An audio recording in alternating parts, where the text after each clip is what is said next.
Oh, nice. And what do you do for a crust?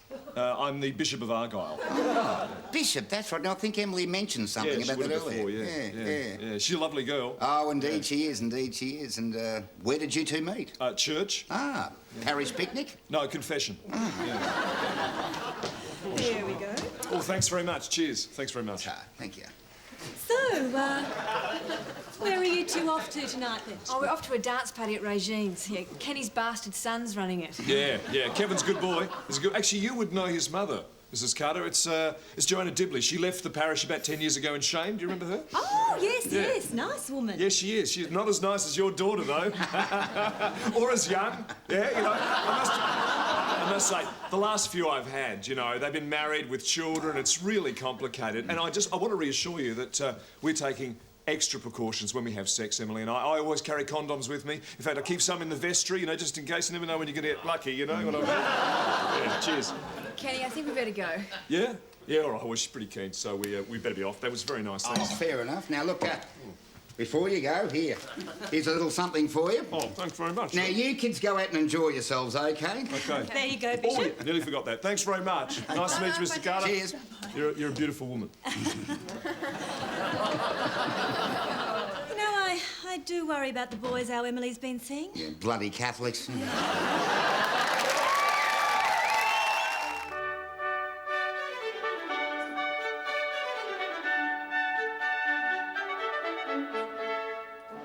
From Jesus Christ Superstar to Cats, Sir Andrew Lloyd Webber has shown how his songwriting genius can turn the unlikeliest subject into popular musical entertainment. His latest production, Shoving a Burnt Spear Up Your Ass, is perhaps his most challenging work to date. Sir Andrew explains. Well, it is difficult, yes. Having a burnt stick shoved up your ass is not essentially a pleasant experience. Yet, as a composer, my job is to transform through music and song something which would normally be horrible into something which, while still horrible, people can tap their toes to. Here's a little sample of it, you know what I mean? Ah, it's a spear. It's burnt. Don't let it near your ass. Your ass. Your ass. You see, it softens what would otherwise, under normal circumstances, be a very painful assault. Does the audience, in fact, get a burnt spear inserted into their bottom? Oh, yes, of course, yes. It's what Ibsen says. You bring a gun on, you must shoot it. Well, so too with a burnt spear. The ushers are assigned to each row, and about 5, perhaps 10 minutes into the production, they approach you with a certain degree of stealth, and they ram these beautifully burnt spears made by our very, very clever production people in Paris up each and every arsehole in the theatre. And being my production, there are quite a few arseholes there. Then the curtain is rung down and ambulances are summoned, and I accept a large basket of fruit from a girl dressed as a bellboy. It is an enchanting night at the theatre. But is it? From Paramount Pictures comes a new movie the whole family will enjoy. Starring ex-welterweight boxing champion Milo Kerrigan in his first feature film, The Adventures of Milo and Otis.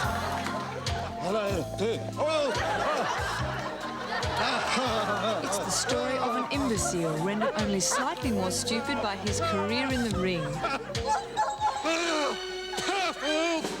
And his best friend, a scabby old mongrel.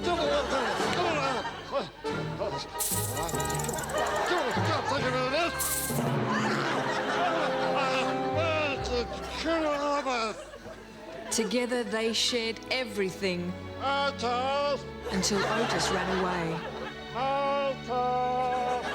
Mother and me. If you've ever loved a dog, then you'll love The Adventures of Milo and Otis. The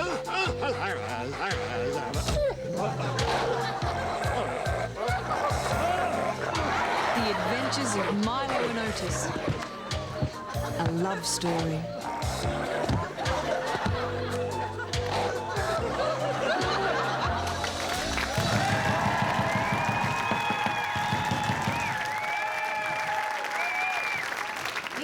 Jeans stink. Yes? Is your husband home? Yes. All right, we'll come back later then. Yeah, pulling the umpire's pants down, eh? But who could blame him for that? All right, well, with Dipper still very stupid, we have documentary filmmaker and art critic Philip Quist down in the rooms now talking with one very disappointed losing skipper, John Bitmead. He belongs in a home. John, leading by 6 goals at the start of Act 4, but you lost by 19 points. What's your hypothesis? Oh, well, you know, we just ran out of legs, mate. We just stopped. You know, lost our big playmakers there early on. You know, you got your Donaldsons, your McCanns, your Crofts. What, so you lost all 6 of them, did you? Or is it 9? I'm not too sure. How many were there? Just one of each. So just one Donaldson's then, was it? What do you think you can do to improve your game in the future? Well, I reckon we just got to sit down and decide that we've all got to stand up and take responsibility. I see. So your plan is to sit down and then to stand up. Yeah. Yeah. Well, that should improve your game immeasurably. Now, your centre-half forward is Jason Voon. Ah, yeah, Vernie, great player, great player. Doesn't know the meaning of the word fear. I suggest that no one in your team could tell him either. But his place was today taken by an understudy. Why didn't Vooney play? He had a groin. Excuse me? He had a groin. Oh, I see. I wasn't aware that having a groin and playing football were mutually exclusive. When did you have yours removed? Recently? He had a groin injury. Oh, I see. Excuse me, my mistake. I wasn't aware that I had to complete your sentences for you. So you're unable to finish off your opponents and you're unable to finish off your sentences. All right, I'll make a note of that in future. Listen, smart-ass, we did our best, all right? We lost Vernie before the game. We lost our 3 best players in the first quarter with injuries. I came off injured in the last quarter. We didn't have anybody else on the bloody bench to bring on, all right? Why didn't you send out one of your extra Donaldsons? No. Well, there you have it there, Roscoe. John Bittman there, unable to speak English, unable to play football, but he earns 5 times as much as I do. Well, there you have it. Police! Run! Where's your toilet?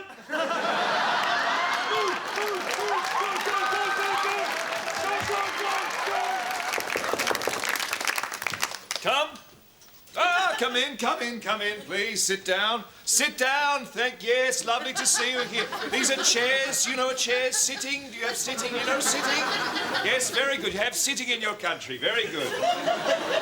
We are here for my fiance's immigration, sir. Oh, you speak English? Oh, yes. Very good. Very, very impressive. Very impressed. Yes, big tick for you. And what about the woman? Oh, I speak English, French, Italian, and my native Japanese. Well, you only need to speak English in Australia, dear.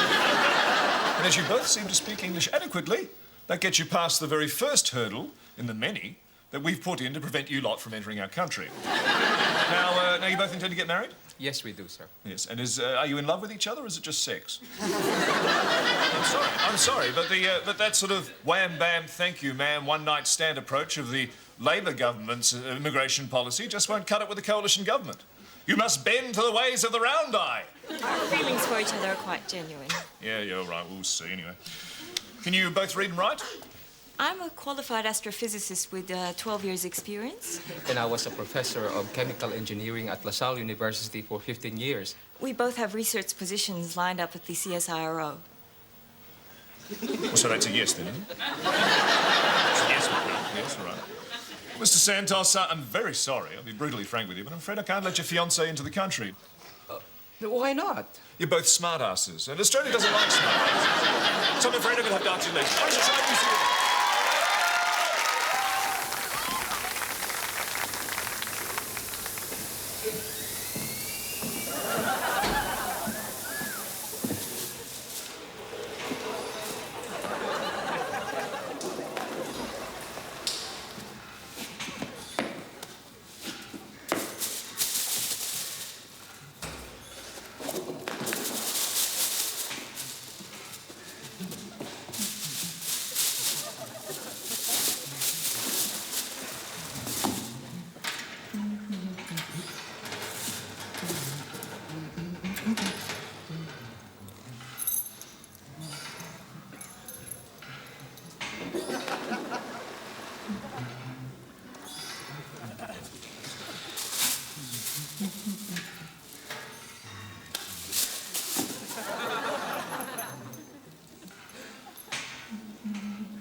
Come on.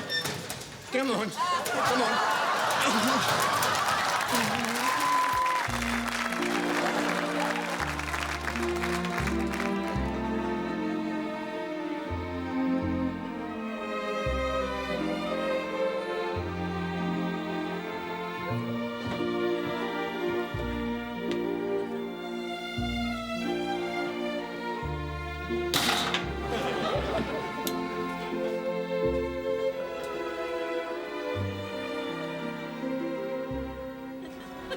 Good evening.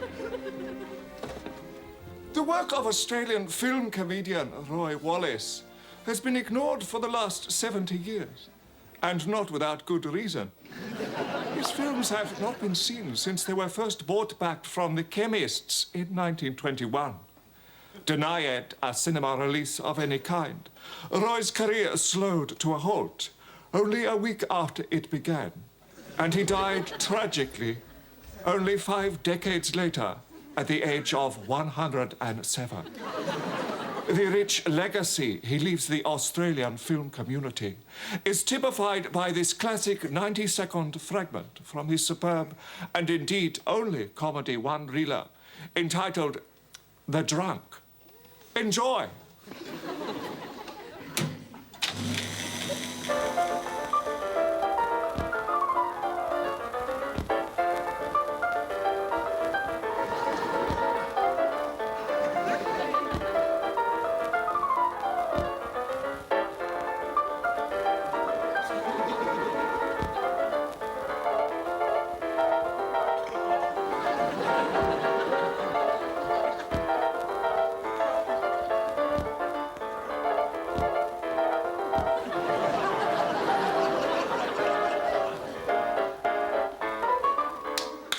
Bravo, Roy.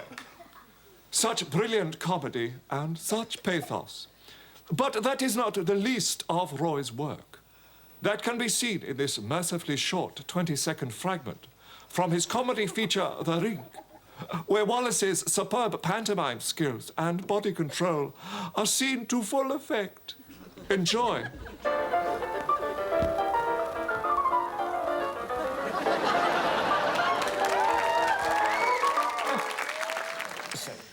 Well, Deputy Prime Minister Tim Fischer claims that far-right extremist organisations have hijacked the gun lobby.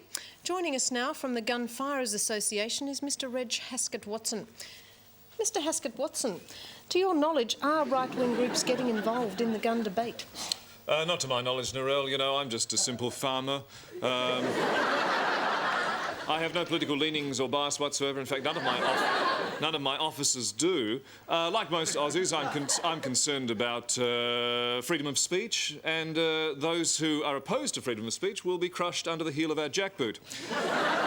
Hi. Frankly, I'm shocked at this accusation of some political agenda. I ask myself every morning, aber Sturmführer, warum ist das waardige Blut den Trutzgang? Da bist ein Interferon das Außen sehr besser tun das Jorden und das Schwarzes. Der Himmel ist sei Don Schulmen, fast Liebstück in sein Nacken der Plug, sieht ich den Dreieck, blitzen und Sturm, Dreieck und Himmel ist Kaiser mit der Welt!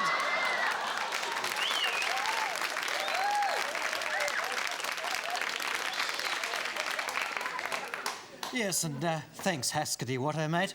I do think you've put a lot of people's minds at rest, if not their bodies.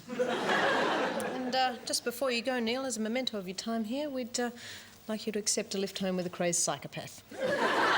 Thanks very much. Not at all. Police forces worldwide have the difficult job of maintaining law and order on their busy thoroughfares. We look at the responsibilities involved and the men and women prepared to take them on the job. Come, Constable, time's wasting. Let's be hitting the road. Sarge, look at me. I'm a witch. Yeah, right. No, Sarge, I am. Listen to this. Listen. I want those shoes, my pretty. Get in the car, please, Constable. I could turn you into a frog. No, you can't. It's impossible. They can do anything now. They can clone sheep. I could turn you into a frog. Yeah, well, that's for food. Cloning sheep is for food. It should not be used for pleasure. I remember my old dad used to say to me, he was from the CSIRO, that the power of science should always be used for the powers of good, feeding the many poor in the world. What are you doing? Nothing. Won't be using this bit, will we? Sarge, get off.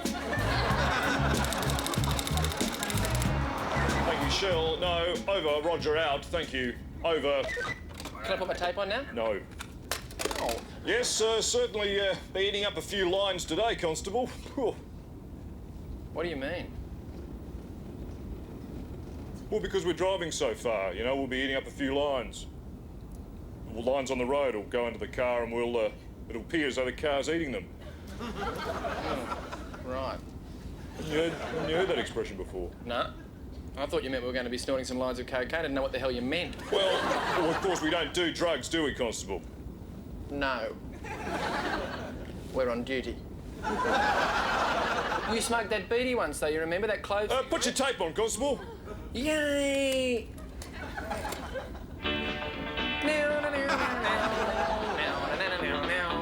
I love that show. Do you like Dash or do you like Maggie? I like Damien. The equipment we use is really, really sophisticated. You've got the speed gun and the speed camera. Sarge says that the speed camera is so sensitive you really have to be an expert to operate it properly. So he sets that up. I'm not allowed to touch it.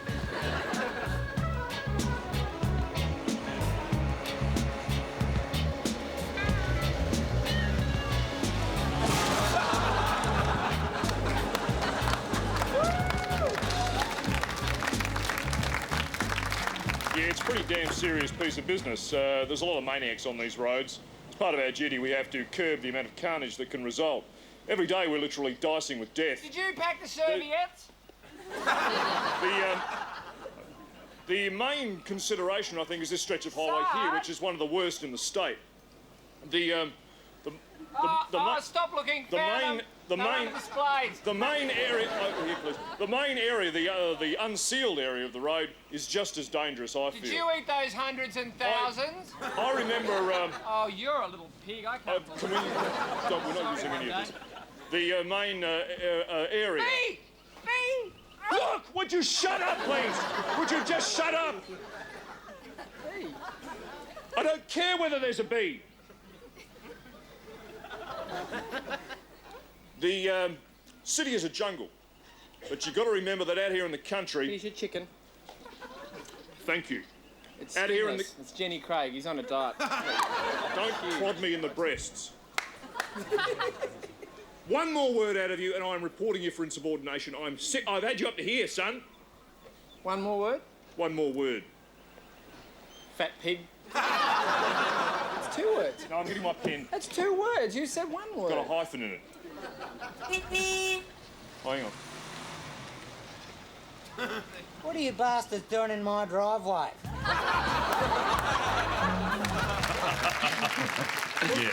Hello, Cindy. It's been a while since I've seen you. Oh, well, yes. I've just been... No need to explain. I know how young people are. Sometimes the church can seem irrelevant for a while, but they eventually come back. Like now. Father, this is Stephen. Hello, Stephen. How do you do, Father? Well, sit down, make yourselves comfortable. Thank you. So, Stephen, you're the lucky man. Well, I hope so, yes. Oh, I hope there isn't a problem, is there? Oh, I hope there won't be, Father. It's just that Stephen's not Catholic, but... Ah, well, I think in these days we can overlook that little problem, can't we? Good, good. Thank you. So, Stephen, who do you worship? Satan?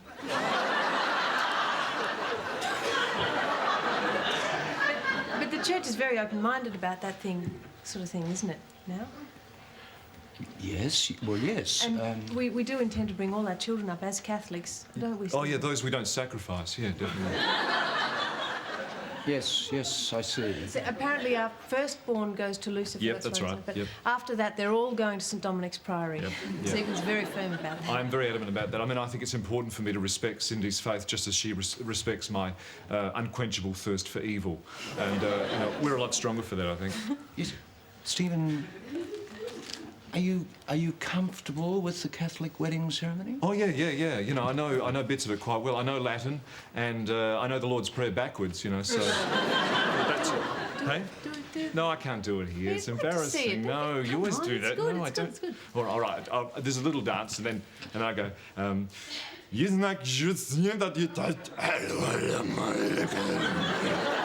bit more of a dance instead. That's great. Yes. Yeah. What sort of wedding ceremony were you thinking of? Cindy's worked that out. Yeah, well, originally I wanted the white wedding and everything, but Stephen's more partial to me, naked, covered in goat's blood. But I'm going to wear my mum's old garter, so that's a bit of a compromise. Yeah, it's a bit of a compromise. That's right. I mean, we're going to blend the two faiths. So Cindy dances wildly down the aisle, naked and covered in goat's blood, while the traditional wedding march plays. We exchange rings, exchange vows, and then I summon up the devil, and Cindy kills a few of the groomsmen with knives.